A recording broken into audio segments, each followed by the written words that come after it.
Okay, good guys, no, mayroon na naman kaming gagawin dito na Panasonic, no. So error guys is H52, no. So ang H52 error guys is kaya siyang repair, no.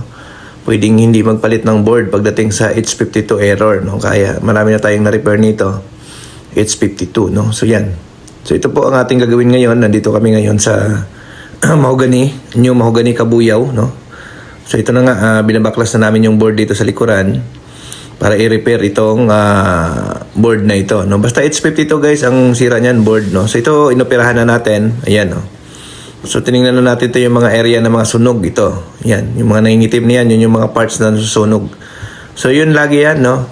So ang cost niyan, yung sunod na pagsalang, no, pagkatapos ng salang ulit. Then yung mga laging nakasaksak sa outlet, hindi binubunot yung washing machine, ganyan din yan. Yun ang cost niyan. No, kaya umiinit yung board, kaya nasusunog yung silicone, ayan, nangingitim, no. So nag-overheat yung parts, no.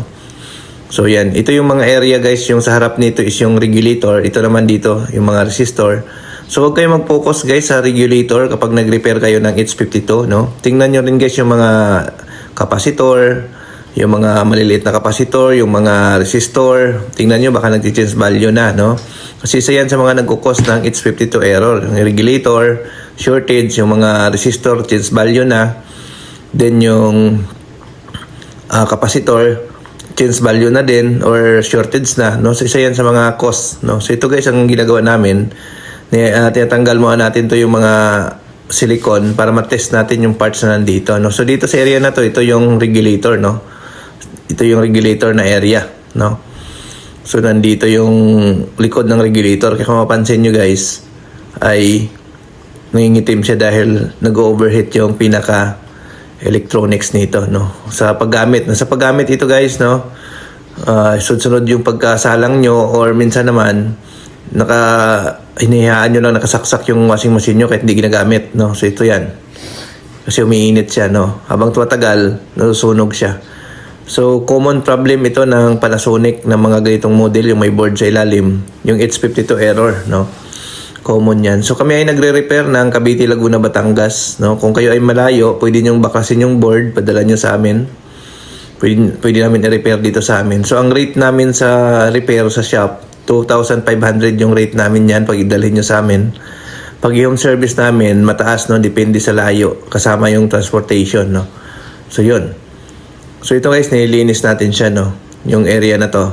Then titesterin namin to kung anong mga parts ang naging sira dito, no. So maliit lang masyado yung area na pwede nyo i-check, no. So ito titester namin. So mayroon kami nakuha dito yung mga resistor, 71 kilo ohms. So ang rating nito kasi is 200 key, no. So ibig sabihin change value, yan, 73 kilo ohms, no. So yun, test natin, no. So papalitan natin yung mga nag-change value dyan na mga resistor. Ayan. So linisin lang muna natin to yung mga dapat linisin para maiwasan yung pagka-shortage niya, no. So yun, no. So after natin guys na palitan, na repair, ayan na. Binalik na natin yung cover na inopera natin kanina, tapos lagyan natin ng glue para sealed pa rin, no. So tapos babalik na natin to at ititest na natin, no. So message lang kayo kung gusto niyo magpa-repair sa amin, no. Cavite, Laguna, Batangas, nagre-repair kami diyan.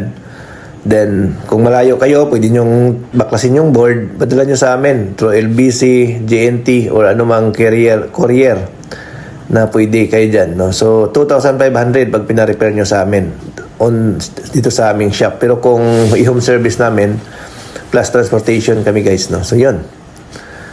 Ito, binabalik na natin, tapos testing na natin, no? So, hanap lang kayo guys ng marunong talaga gumawa ng H52. Hindi kailangan magpalit ng board pagdating sa H52 error ng Panasonic washing machine. So kung mayroon naman kayong alam dyan na marunong talaga mag-repair, pwede nyo ipa-repair. Pero kung hindi pa ganun ka expert pagdating dito, huwag nyo na subukan kasi instead na ma-repair pa yung board nyo, baka magpalit pa kayo ng board. Yung mahal ng board niya, nasa 8,000. Ayan. Pagka binili natin sa Panasonic, mahal yan. So ayan, testing na natin. Tingnan natin kung magkaroon siya ng error pa. So start natin. Ayan. So wala na, no. Hindi na siya lumabas guys, no. Kanina pag on pa lang, H52 kaagad yan. So ayan. So ito okay na siya, no. So working na. So ipipix lang namin to, then titest natin ulit para sigurado tayo. Ayan. So, yun. Yan, wala na siyang error. So, yun lang naman ang naging problema niyan. So, kailangan lang i-repair, no? Yung board na yan. No? So, yun. Hindi na siya naglabas ng error.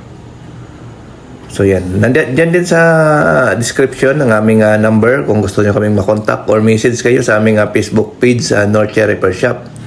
Na makikita nyo yung aming Facebook page. Dalawa yung account namin guys sa Norcia Repair Shop. Kahit saan doon, pwede kayo mag-message. No? So, pag i-search na yung Norcia Repair Shop, dalawang page ang lalabas dyan. Kahit alin doon, pwede kayo mag-message, no? So, yun.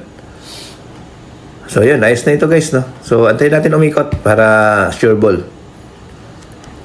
So, yan. Nasa 14. Antayin natin siya bumaba at saka umikot para makita natin.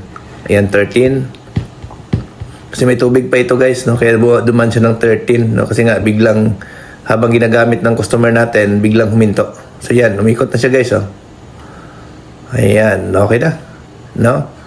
So, yun. Ayos na ito, guys. Okay? Thank you. Bye-bye.